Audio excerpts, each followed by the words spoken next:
Somos nós os audazes bombeiros, cumpridores do nosso dever, que no fogo voraz lutaremos para salvar ou morrer. Ao alarme partiremos, a sirene nos apraz, no peemos, trazendo momentos de paz. Pelo povo, no incêndio e no salvamento, que o destino está sempre em jogo, só Deus nos dá seu além. Com coragem, olhar franco e sempre nos estaremos levando momentos de paz. Boa noite, amigos do Água ABC, Associação Gremista Oitavianos ABC, é a live número 2. Sejam todos bem-vindos. Já temos aqui a nossa pessoa ilustre, já está aqui o doutor Eliezer. Boa noite, doutor Eliezer. Tá me ouvindo bem? Estou ouvindo bem, sim. Uma satisfação, Carneiro. Satisfação nossa aqui da associação, está recebendo o senhor aqui para bater um papo aqui. O Instagram é no máximo 1 hora, mas vai ser com certeza de grande valia. Aproveitando aqui, então, rapidamente aqui, os aniversariantes aqui da Água ABC. Ontem, quem fez aniversário ontem, os sócios, Luiz Paulo Gaden. Hoje, quem faz aniversário hoje, Vanderlei André Pereira, José Petrolino Neto, Clédio José Torquetti. Amanhã, quarta-feira, quem faz aniversário? Reinaldo Parisi, Renata Silva, Roseli Oliveira. Dia 4, quinta-feira, quem são os aniversariantes? Rogério Nascimento Takiushi, José Guerino Lúcio, Jailson Silva. Na sexta-feira, dia 5, Guerreiro Ferro, Adelmo Gomes, José Roberto Custódio de Oliveira, Nilson Barros, José Carlos Bonici. No dia 6, sábado, Miguel Ângelo dos Santos, Cristiano Marques, Ademir Gervaso Moreira, José Emerson dos Santos Pontes, Silvio Sérgio, Edson Sardano, Clodoaldo Monteiro e GVT Tavares. Dia 7, domingo, Fernando dos Santos, José Pellegrino, Coronel Coimbra. E dia 8, segunda-feira, Silvio Crisolini, José Eduardo de Barros Zampieri, Nelson Kobayashi e Agenor de Oliveira Filho. Isso eu estou falando aqui para vocês até dia 8, segunda-feira, porque terça-feira, dia 9, vai ter de novo, vai a live número 3, aí eu falo os aniversariantes da semana que vem. Bom, meus queridos, o doutor Eliezer tem aqui a sede em Ribeirão Preto, a matriz é Pereira Martins Advogados Associados, especialista em Direito Público, na sede de Ribeirão Preto, São Paulo. Estão instalados os serviços de gerência, coordenação, administrativo, financeiro, recursos humanos e relacionamento da banca. Administra-se na sede de Ribeirão Preto, pelo viés jurídico, milhares de processos em trâmite com grande volume de publicações diárias, tanto em fase de conhecimento como em execução. Coordenação e relacionamento atende um universo de mais de 70 mil clientes, predominantemente agentes públicos em demandas que versam sobre matéria remuneratória, com aumento exponencial do número de clientes e processos, surgiu a imperiosidade do atendimento na capital do estado. A filial São Paulo foi instalada pela necessidade de acompanhamento dos processos em trâmite pelo Tribunal de Justiça, Tribunal de Justiça Militar e Tribunal de Contas do Estado. Na sede de São Paulo, funciona o setor de atendimento aos clientes, despacho, sustentações orais dos tribunais. Não obstante a digitalização dos processos nos diversos ramos da justiça, o cuidado e agilização dos feitos não preside no contato pessoal com desembargadores, conselheiros, juízes e demais colaboradores da justiça. Principal razão de ser da filial São Paulo da Pereira Martins Advogados Associados, especialista em direito público, militar, conselho e disciplina. E também tem a sede em Brasília, As demandas que as fazendas públicas e entes autárquicos são partes que importam invariavelmente recursos da alçada do Supremo Tribunal Federal e do Superior Tribunal de Justiça, sendo certo que mais de 90% das demandas patrocinadas pela Pereira Martins Advogados Associados têm como ré a Fazenda do Estado de São Paulo. Naturalmente, surgiu a necessidade da instalação da filial em Brasília, para melhor atendimento das necessidades de seus clientes.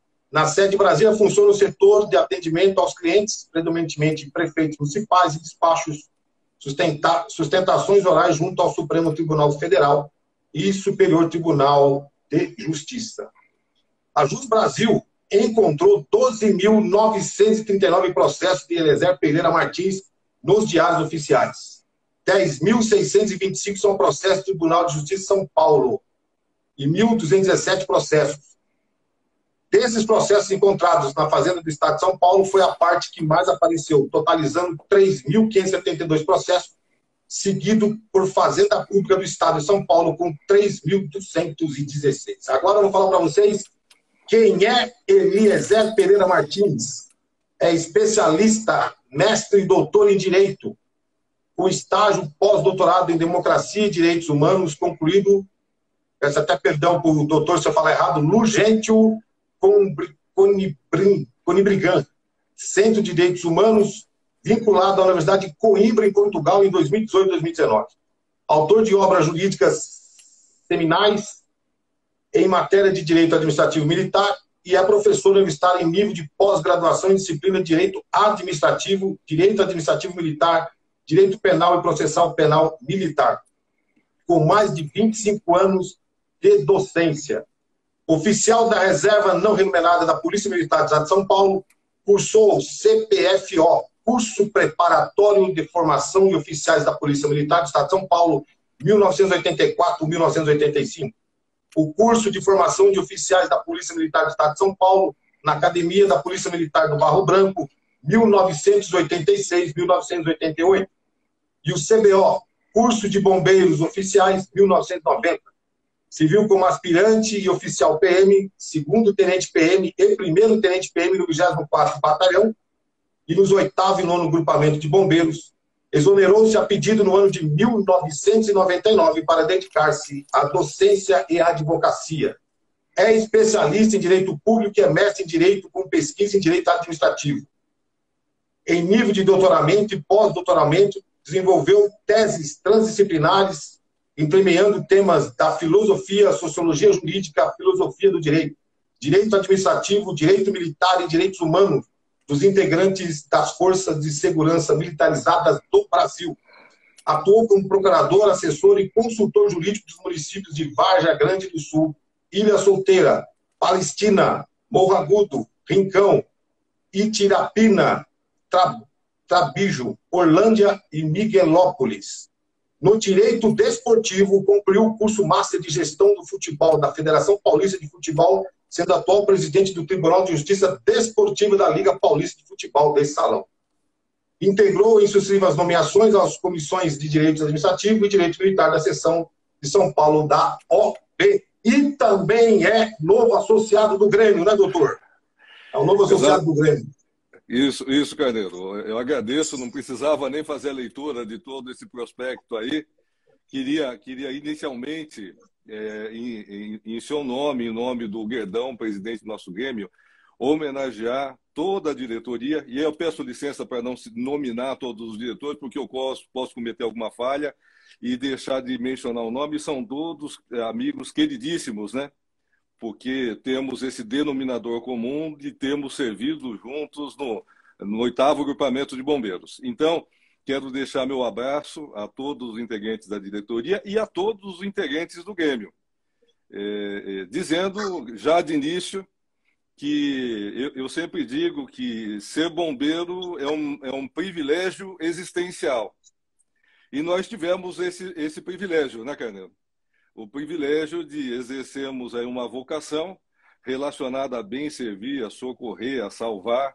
E tivemos mais um privilégio, né, Cordeiro? Porque pudemos servir no 8º Grupamento de Incêndio. Quando cheguei lá, ainda era 8º GI, né? Hoje 8º Grupamento de Bombeiros, mas chegamos à época que ali servimos como 8º GI, portanto, realmente só lembranças muito boas e dessa oportunidade, desse privilégio, porque essa unidade, nós todos sabemos que sempre foi uma referência para o Corpo de Bombeiros de toda a América Latina. Quer dizer, não se pode falar no 8º Agrupamento de Bombeiros apenas como referência para o estado de São Paulo, referência para o país. Isso tem uma justificativa, né, Carneiro? Na verdade, o crescimento industrial de serviços da região do ABC paulista que acabou sendo um fator determinante da estruturação da unidade de Corpo de Bombeiros mais técnica e mais desenvolvida da América Latina. Confesso que, depois de todos esses anos de advocacia, não acompanho atualmente a realidade comparada de unidades do Corpo de Bombeiros, mas pelo menos ao tempo que tivemos o privilégio de ali servir, e eu tive também o privilégio, né, Carneiro, de trabalhar com você no 24º BPMM, quando da fundação do batalhão, estávamos os dois juntos ali na inauguração da unidade e fomos pioneiros também nessa aventura, né? Duas grandes aventuras, né? Servimos no 24M e no 8º Agrupamento de Bombeiros. Então, quero saudar a todos esses amigos e a todos aqueles que estão ingressando aqui na nossa live. Já vi nomes queridíssimos que estão aparecendo na tela aqui de pessoas que temos enorme carinho, consideração, estima, colegas bombeiros, colegas e pessoas não bombeiros, amigos, parentes também. Obrigado a todos por prestigiarem esse evento. Doutor, o senhor disse muito bem, nós entramos para a história, 30 de julho de 1989, o senhor foi o comandante do dispositivo da troca de comando, capitão Taguchi e coronel César Melo, primeiro comandante de 24. Foi uma honra mesmo ter trabalhado junto. O doutor Eliezer, o primeiro livro do senhor foi em 1995, O Militar Vítima do Abuso de Autoridade. Foi o primeiro livro que o senhor fez em 1985, né? Eu queria perguntar para o senhor o seguinte: antes da Constituição, antes de 88, o militar era tratado de uma forma e a partir de 88 é de uma outra forma? Ou teve que criar jurisprudência específica para poder defender o militar? Porque esse livro do senhor aqui foi polêmico na época, né? Ou não? Foi bastante polêmico. E eu vou até contar uma história rápida aqui, porque poucos colegas do 8º Agrupamento de Bombeiros, aliás, acredito que poucos policiais militares sabem da importância que o 8º Agrupamento de Bombeiros tem no desenvolvimento do direito administrativo militar no nosso país. E eu vou explicar por quê. Eu fiz o CBO, o curso de Bombeiros Oficiais, em 1990, e logo quando da edição da Constituição de 88, 5 de outubro de 88, ela entrou em vigor, a Polícia Militar não teve uma adaptação pronta, imediata, aos parâmetros da nova Constituição que garantiam a todos os acusados o direito de ampla defesa e contraditório. A Polícia Militar e, portanto, o Corpo de Bombeiros, um dos seus braços, à época, ainda punia os militares naquele binômio parte-informação. Isso quando se dava a oportunidade para que o militar informasse a suposta falta a ele imputada. E, de fato, passamos 88, 89, o ano de 90, foi a partir de 1991, 91 e 92, que pela primeira vez se instaurou um processo administrativo disciplinar fiel aos parâmetros da Constituição da República, com ampla defesa e contraditório, no 8º Agrupamento de Bombeiros. E isso aconteceu porque, à época, eu era acadêmico de Direito aí na Faculdade de Direito de São Bernardo do Campo, tenente e, portanto, já bastante ligado ao estudo das questões jurídicas. Tínhamos, à época, o nosso comandante Coronel Godoy, né, o subcomandante, o Major Aldo, e numa dessas substituições, o tenente, que era o titular da seção de Justiça e Disciplina, entrou em férias e eu assumi. E logo que eu assumi, veio uma parte para que um soldado lá do 8º informasse, né, para ter transgredido o regulamento disciplinar. Eu, meio abusado já à época, chamei o soldado, entreguei a parte e disse que ele poderia constituir advogado e requerer produção de provas. Depois dessas provas produzidas, então, é que o comando ia decidir sobre a punição. Na verdade, desenhamos o procedimento formal. Ele era comunicado, nós abrimos prazo para que ele constituísse defensor, apresentasse requerimentos de prova. Produzidas as provas, então, nós abrimos para ele apresentar as alegações finais e depois o comandante do GB decidia. O que é curioso disso, Carneiro e demais colegas aqui do Grêmio e amigos presentes, é que, passado algo de 1 ano e meio, 2 anos, a Corregedoria da Polícia Militar pediu informações para o 8º GB e implantou o mesmo modelo para toda a Polícia Militar do Estado de São Paulo. Então, nós temos essa honra, e isso é pouco conhecido, de sermos aí a unidade e os militares que desenharam o primeiro procedimento afinado com a Constituição de 88, que permitia ao bombeiro, ao policial militar, que se defendesse nos termos da Constituição. Então, agradeço a oportunidade, Carneiro, para poder lembrar e referenciar, porque acredito que até a Corregedoria tenha dificuldade hoje para admitir isso. Mas, na verdade, a primeira unidade, o primeiro procedimento formal de acusação que oportunizou o direito de defesa ao militar surgiu no 8º Grupamento de Bombeiros. Puxa, então nós somos os pioneiros aí nessa matéria. Não, realmente. Deixa eu fazer uma pergunta, doutor. Isso não tem como. Como é que eu vou falar? Como divulgar? Não tem como. Porque realmente é uma coisa que acho que a maioria do pessoal que está me vendo aqui não sabe isso. Não sabe. Carneiro, talvez existam ainda nos arquivos do 8º GB, dos anos de 91, 92, os documentos da SJD à época. Eles fazem prova de que o primeiro procedimento formal com contraditório em favor de policiais militares surgiu por nossa iniciativa ali na unidade. Mas essa informação, eu tenho certeza que pouquíssimos conhecem, sabem. Quando se imagina procedimentos formais com contraditório, sempre se associa a ideia disso à corregedoria como origem das normas que regem isso, mas em relação ao direito de ampla defesa e contraditório, nós tivemos o privilégio de darmos o primeiro passo. A Corregedoria depois foi ao 8º e copiou o modelozinho que nós tínhamos ali. E isso depois se espraiou para toda a corporação, e o impacto disso foi nacional, né, Carneiro? Porque, na verdade, todas as polícias militares e corpos de bombeiros militares do país adotaram esse modelo. E, curiosamente, as Forças Armadas ainda têm muita dificuldade para aplicar os valores da ampla defesa e contraditório nas punições para integrantes da Marinha, do Exército e da Aeronáutica. Mas o desenvolvimento dessa técnica dentro da Polícia Militar foi excepcional e gerou um ramo do direito, né? Hoje nós temos, Carneiro, bancas, escritórios de advocacia que sobrevivem só da atuação na matéria disciplinar militar, ou pelo menos predominantemente com a matéria disciplinar militar. Então, não foi pouca coisa, não. Nós cumprimos, a nossa geração cumpriu o dever de legar um status de direito e cidadania mais elaborado para as gerações futuras, o que não existia realmente pré-1988. Pré-88, a lógica era parte informação. E eu tenho uma outra historinha curiosa, viu? Eu vou até confidenciar aqui, Carneiro. Fica à vontade.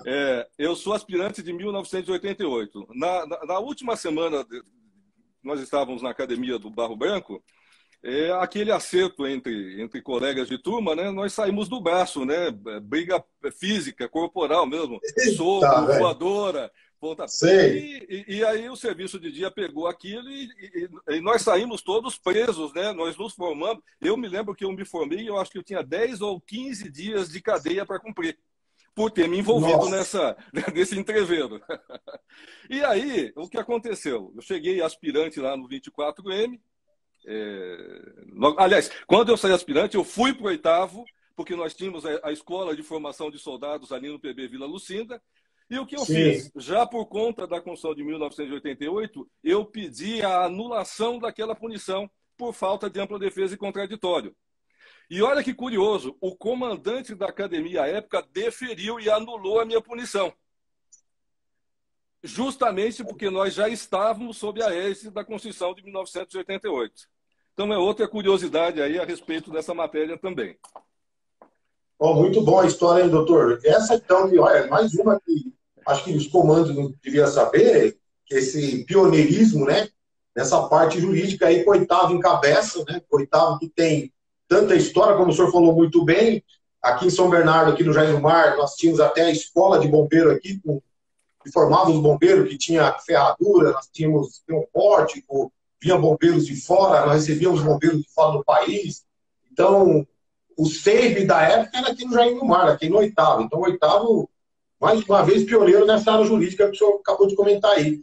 E eu escutava dos antigão que falavam que eles iam trabalhar e, de repente, sei lá, fez alguma coisa errada, o cidadão falava, ó, você está preso. Aí tinha que ligar em casa e falar, olha, eu não vou para casa porque eu estou preso. Exatamente. Isso os antigão falavam. Então, isso aí era antes de 88, né? Isso aí era antes de 88. Não havia... o que prevalecia na época, Carneiro, era o princípio da verdade sabida. Essa teoria da verdade sabida, na verdade, de teoria científica, nada tem. Era um instrumento da ditadura. Bastava que a autoridade disciplinar superior tivesse ela notícia, informação ou contato com a falta disciplinar para que ela punisse independentemente de defesa. Era o princípio da verdade sabida. A Constituição de 88 vem e rompe com esse modelo da verdade sabida, garantindo para os militares, porque, na verdade, Carneiro, os militares no nosso país, sobretudo as praças, sempre sofreram uma captis diminucio, né? Quer dizer, juridicamente, isso podemos traduzir numa redução de capacidade. Quer dizer, as praças, por muito tempo, precisaram de autorização para poder casar.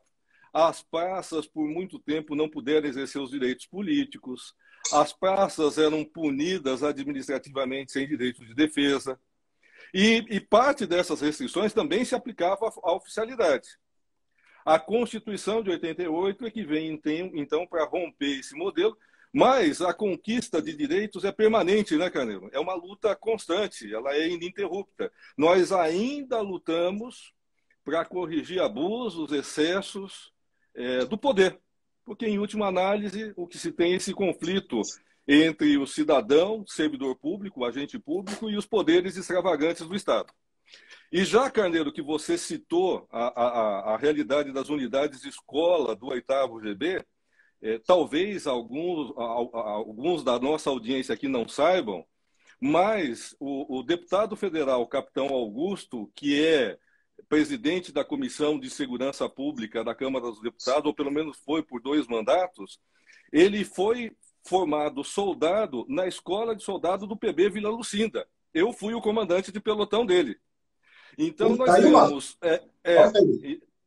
nós temos um deputado federal que, por 2 mandatos, foi presidente da Comissão de Segurança Pública, que fez escola de soldados no 8º GB. Fez escola de soldados no PB Vila Lucinda.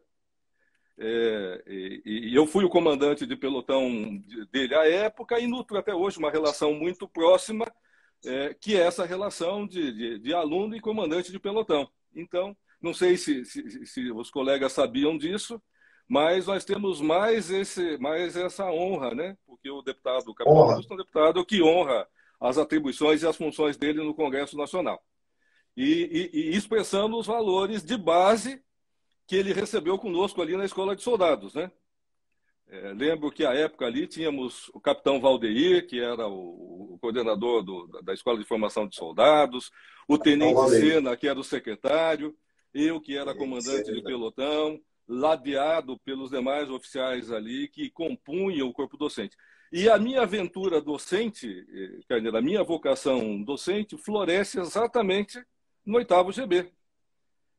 Porque logo ali, recém-formado aspirante, já era professor de Direito Penal e Constitucional da Escola de Formação de Soldados. Mas estou falando demais, talvez tenha alguma pergunta, alguma questão aí para a gente aprofundar, cara.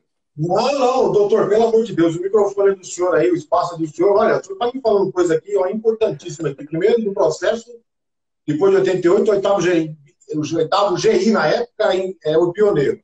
Detalhe do Capitão Augusto, eu vou falar por mim. Eu não sabia também que é prata da casa. Né? E realmente o 8º ele tem essa tradição de ser pioneiro. Como, por exemplo, nós recebemos aí o SK 1972, que veio dos Estados Unidos e ficou no Jardim do Mar, né? O SK, que depois participou, depois ele participa do incêndio Joelma em 74. Agora o senhor está falando aí uma coisa muito interessante, eu vou falar da minha história no 24. Eu lembro que eu era recruta e nós tínhamos carga, né? E eu trabalhava, eu estava em Eldorado, na terceira do 24, e estava fazendo policiamento de trânsito, Morro Branco, Fiel Branco. E aí o tenente deu ordem, eu não lembro, mas o tenente deu ordem que tinha que desarmar. Só que como eu ia fardado de casa para a companhia, eu avisei lá no serviço de dia, ó, eu vou lá em casa, vestir um paisano e venho trazer arma, já que não tem uma viatura para me levar em casa, como é que eu vou dentro do ônibus fardado sem arma? E foi o que eu fiz, né? Fui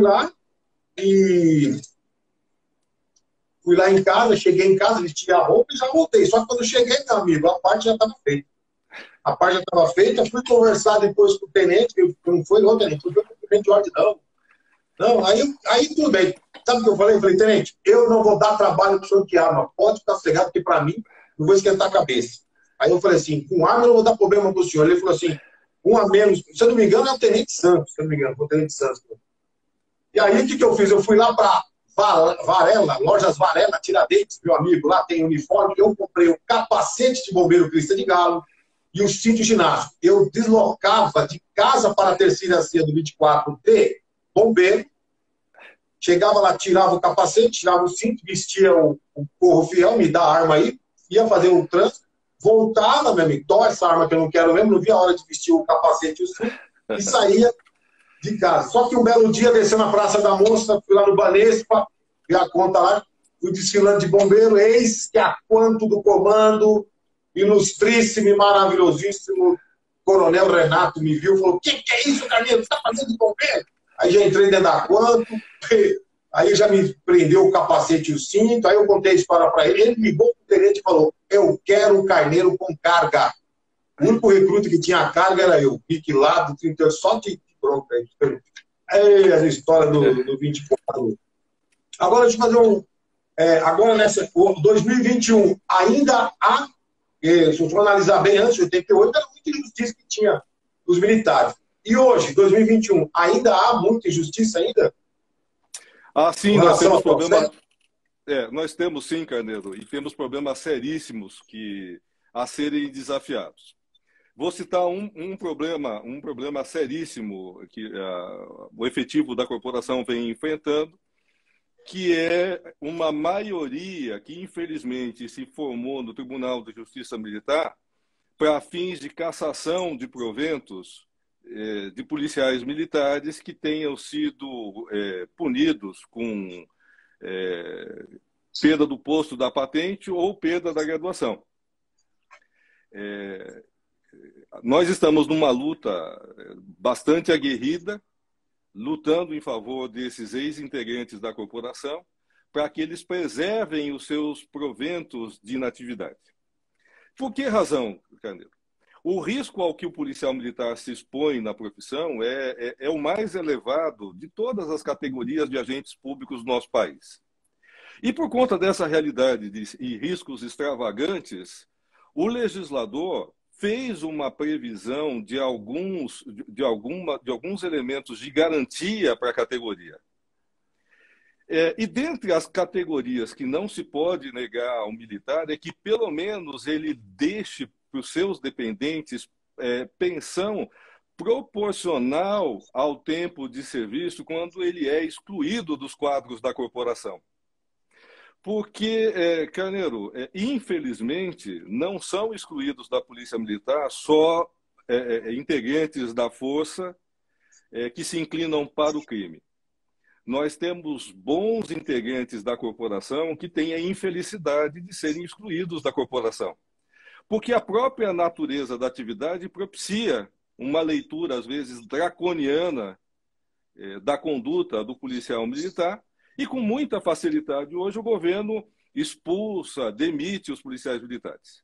E nós temos, felizmente, conseguido, na justiça comum, decisões de restabelecimento dos proventos dos policiais que, na inatividade, tiveram o decreto de perda dos proventos de aposentadoria.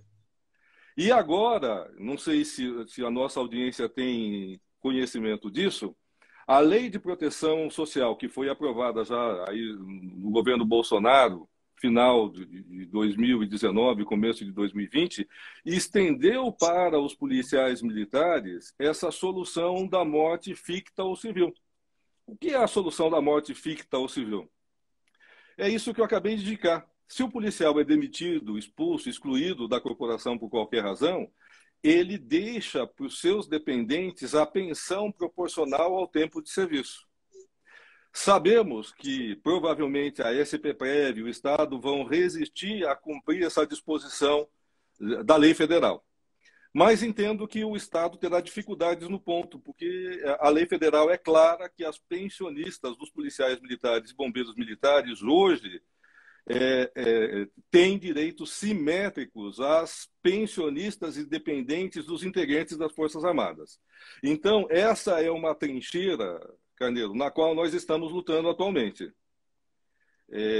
Porque a relação previdenciária nada tem a ver com a relação hierárquico-disciplinar do policial.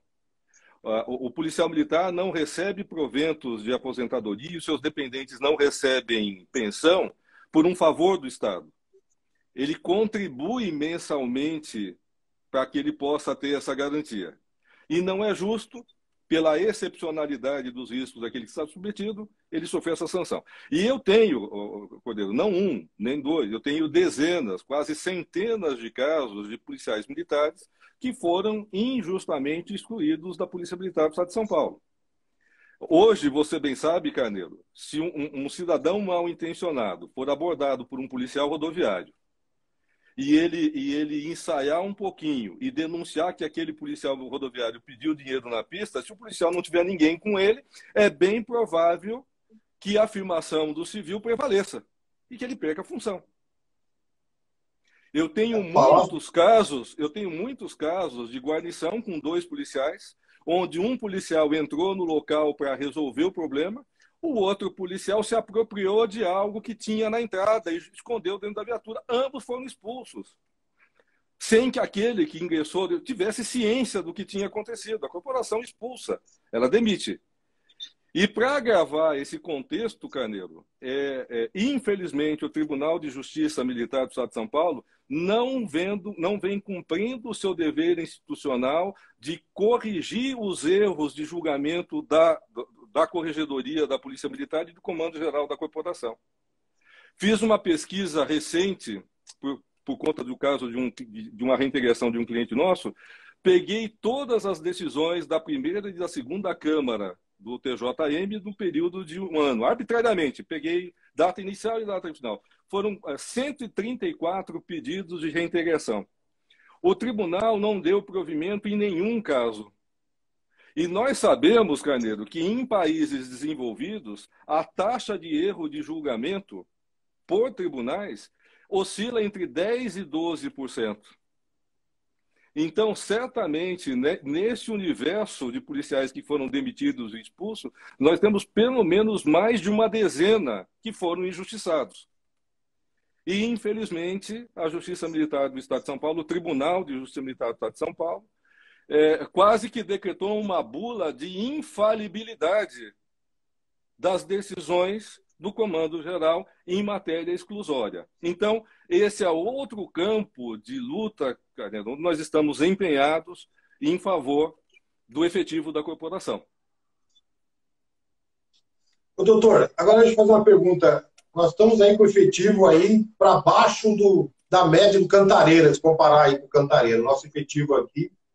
E eu pergunto para o senhor, é um vício jurídico que se tem, em vez de analisar com mais, não vou falar com carinho, né, mas com um olhar mais diferenciado para poder não detonar tanto efetivo, como o senhor falou muito bem, aí tem muita gente sendo exonerada injustiçamente, e aí acaba perdendo a corporação, que aí a falta de efetivo, e aí demora-se para repor esse homem. Quer dizer, é um vício jurídico que se tem, ou eu estou equivocado?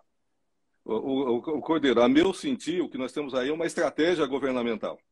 Eu não sei se você sabe, se a nossa audiência aqui tem ciência disso, mas a verdade é que a polícia que nós conhecemos, por lei, já não existe mais.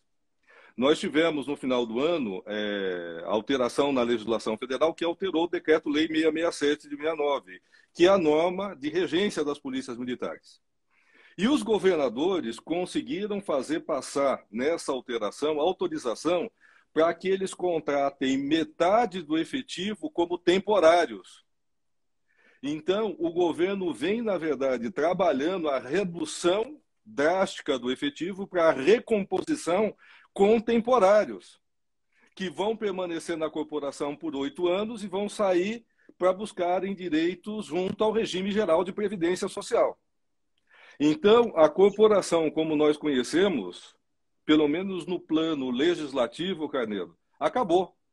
Nós teremos, provavelmente, se não houver alteração da lei que foi editada e da política implementada pelos governadores que aí estão, nós teremos, provavelmente, em uma década, uma polícia menor com metade do seu efetivo de temporários, o que vai trazer consequências catastróficas para a segurança pública, para a atividade de bombeiros, para todo esse segmento. Mas essa é a realidade posta.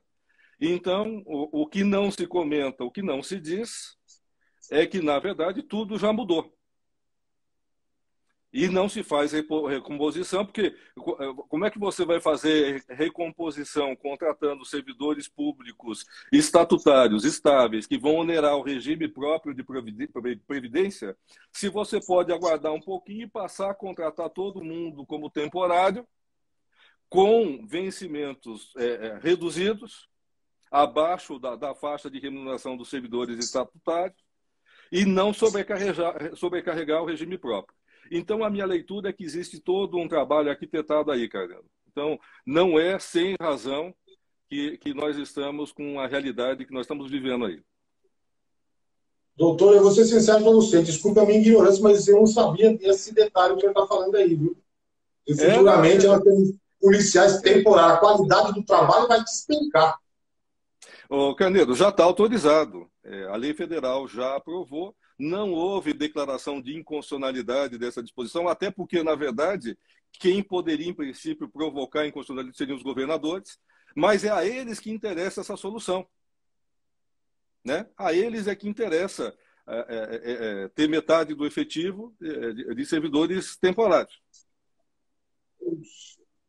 Eu ia até fazer uma pergunta, porque a gente agora, dentro da lei aí de contribuição e proteção social dos militares, lá, que é o decreto 667 de 69, que a gente aposenta e continua descontando, né? E aí escutei muitos, não sei se é boato, que a gente continua descontando porque por causa da paridade, que se vê aumento para ativa, vem para nós também. Isso é verídico ou não? Carneiro, nós temos um problema aí, que é um problema da realidade histórica, né? Nós ingressamos na corporação dentro da lógica do Estado de bem-estar social. O que era essa lógica do Estado de bem-estar social?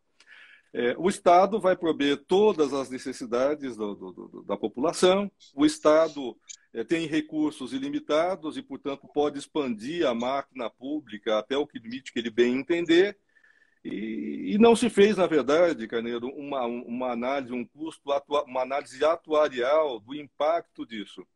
Então, o envelhecimento natural da população, até pelo aumento da saúde, das condições de vida, etc., cobraram seu preço.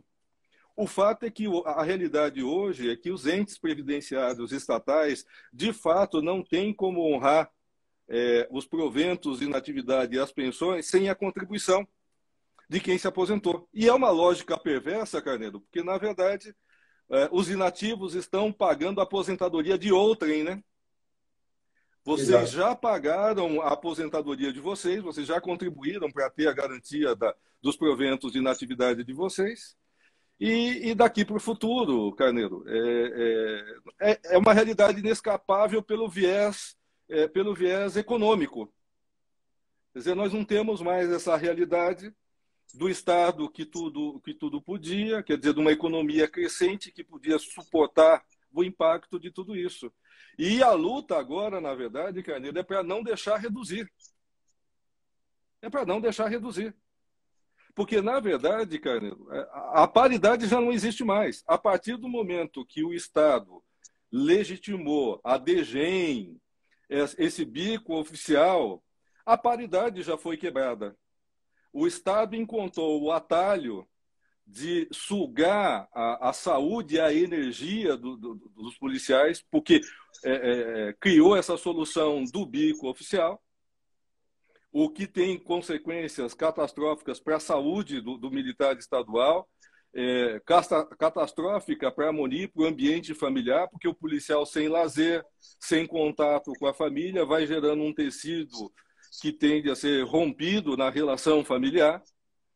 E, ao adotar essa solução, ao invés de promover aumentos efetivos no vencimento em favor da corporação, já quebrou a paridade. Então, nós já estamos com a realidade da inexistência da paridade. Quer dizer, a luta agora é para evitar e para que se respeite a irredutibilidade, porque eu não duvido que o Estado, em breve, tente avançar em alguma solução para reduzir o valor de proventos e de pensões dos inativos. E eu tenho medo, porque a pandemia é um ótimo pretexto para isso, a depender do desempenho da economia. E nós não temos, Carneiro, segurança jurídica e certeza jurídica mais no nosso país. Com a composição que nós temos hoje no Supremo Tribunal Federal, infelizmente não há segurança jurídica no país. Né? Então, daí a importância realmente de que todos os inativos, pensionistas, todos os policiais da ativa apoiem realmente e invistam em candidatos da corporação que possam empenhar força, votos para a mantença do status que atualmente o efetivo tem, porque há um risco real no entorno dessa questão, Carneiro. O senhor tocou num assunto aí que eu tinha. Como é que fala? O pessoal pergunta para mim assim, quando falava assim, o governador falou que nós vamos ser a segunda polícia mais bem paga do Brasil. Aí perguntavam para mim, você acredita em Papai Noel? Eu falei, não, mas eu sou o Papai Noel. Todo ano eu faço lá no Jardim Maria, eu sou o Papai Noel. E o senhor falou a verdade mesmo. Eu acho que a argumentação do governo vai ser essa daí. Nós não vamos ser mais a segunda polícia bem paga por causa da pandemia, né? Então, sim, vai dar é evidente que nós sabemos, que a não ser que o governador faça aquilo que um governador no passado fez, de conceder o reajuste no último mês do mandato dele, para que o sucessor responda pelo custo disso, né? Se ele não fizer isso, a desculpa dele é certa, né? Se eu não me engano, foi o governador Fleury, né? Foi o Fleury, exatamente. Foi o Fleury. Deixou esse legado para o sucessor. Então, nós sabemos que, para que o governador pudesse honrar o compromisso que ele assumiu, ele teria que ter uma política de reajustes anuais, paulatinos, para conseguir adimplir e corrigir essa injustiça. Mas nada foi feito até agora, e agora ele tem todas as desculpas do mundo para não fazê-lo. Mas isso não nos ilude a respeito da palavra dele e da postura dele, né? Nós sabemos bem quem ele é. E hoje, doutor, você acha que compensa ser policial militar do Estado de São Paulo hoje? Falar para o jovem que quer fazer parte das fileiras da Polícia Militar do Estado de São Paulo. Quando você põe na balança, parece que, a grosso modo, parece que não compensa hoje ser polícia militar, ser policial militar do Estado de São Paulo, né? O que eu vou dizer? O vocacionado é o vocacionado, que eu acho que é o nosso caso, né? Nós tivemos a vocação para a carreira policial militar. E o jovem que é vocacionado, até porque o jovem se sente imbatível, né? Imortal, supera tudo. Eu acho que essa tendência vocacional ela não será abalada. Mas hoje, se o jovem for realmente sopesar risco, a curva de custo-benefício, risco e benefício, é bem provável que ele não ingresse na carreira. Mas ela continua sendo, sobretudo para as pessoas que vêm das camadas mais humildes da nossa população, Carneiro, uma grande alternativa, né? E nós sabemos que a corporação propicia para aqueles que querem o crescimento oportunidades aí infindas para que eles possam alcançar as metas que têm. Mas que é muito difícil e a carreira não é valorizada, Carneiro.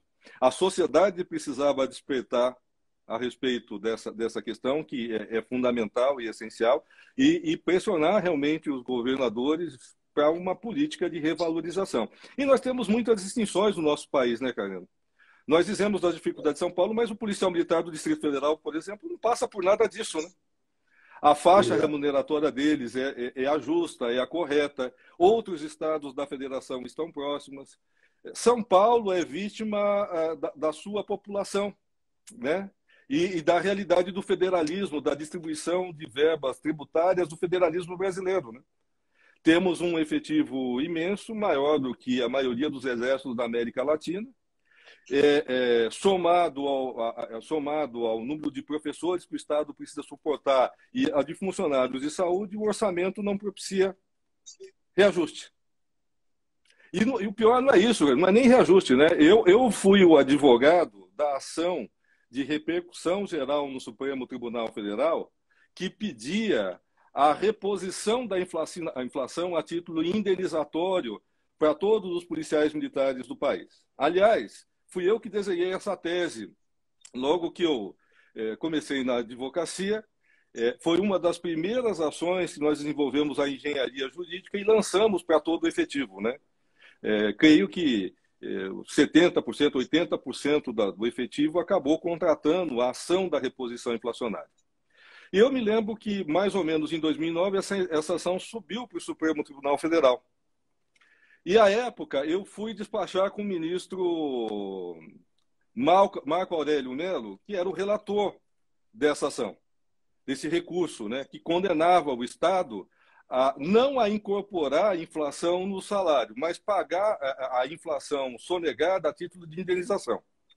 Ele me recebeu muito bem no gabinete dele e me disse que ele estava votando com a minha tese, que ele entendia que realmente o policial militar tem direito à reposição da inflação, porque senão ele não está comprando a mesma cesta que ele comprava no mês anterior, pela corrosão da inflação.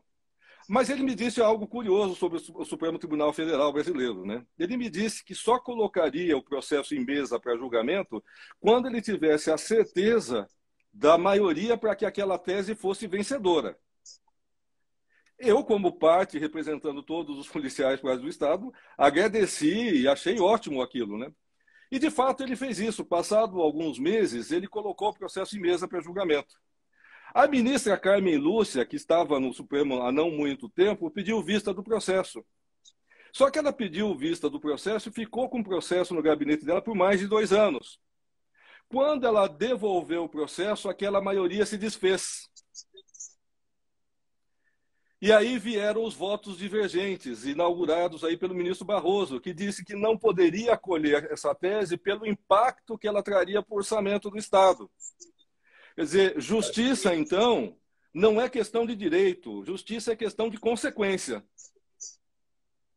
Não importa se a Constituição da República te garanta o direito, que todo o sistema te assegure o direito. Se aquilo vai impactar o orçamento, então eu te nego. É o que nós chamamos em direito de corrente consequencialista. A corrente consequencialista, na verdade, é o antípoda, né? É o oposto do que se pode tomar como direito e justiça.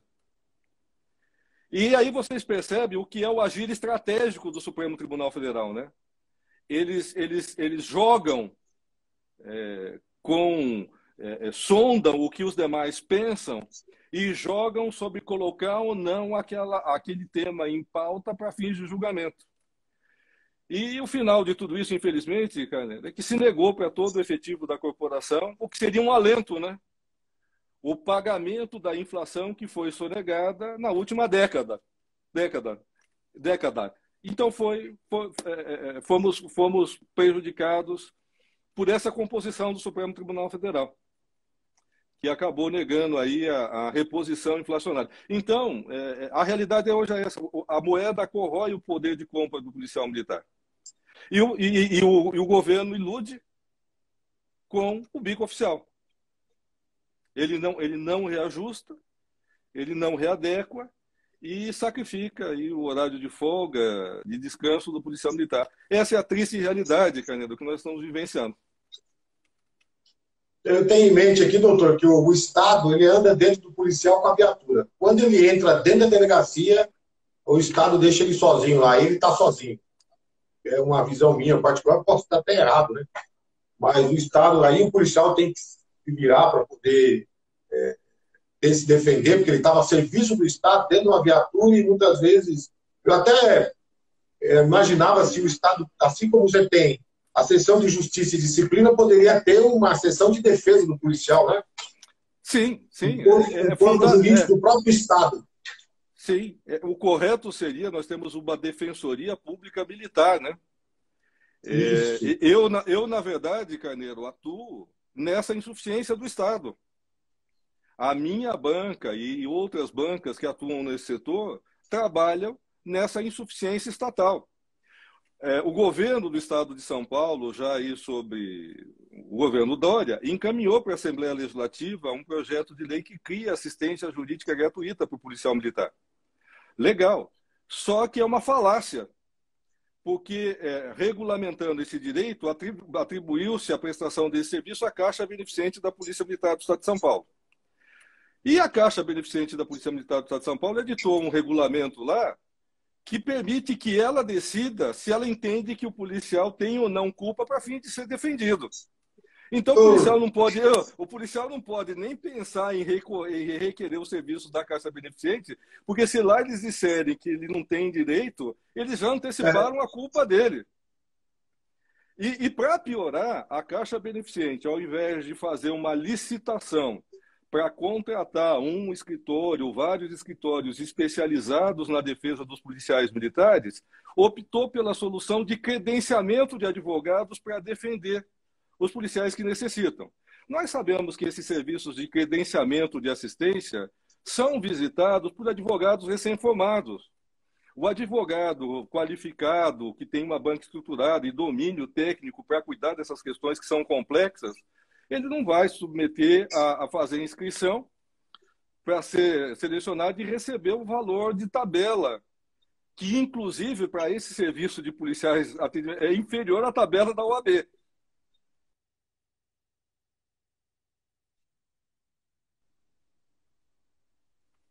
Entendeu, Carlos? Bom, doutor, o nosso tempo está acabando, lamentavelmente.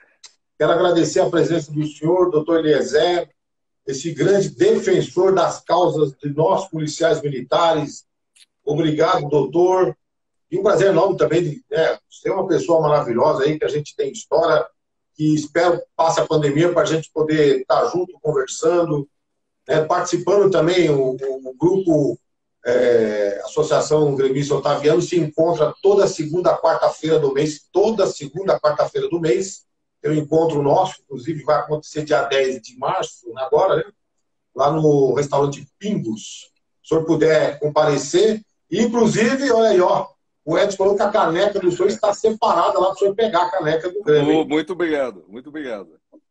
Carneiro, eu que agradeço imensamente a oportunidade que vocês me deram de revisitar colegas tão queridos aí desse nosso período de convívio comum, servindo no 24º BPM, no 8º Agrupamento de Bombeiros. Faço esse agradecimento em seu nome, em nome do nosso presidente.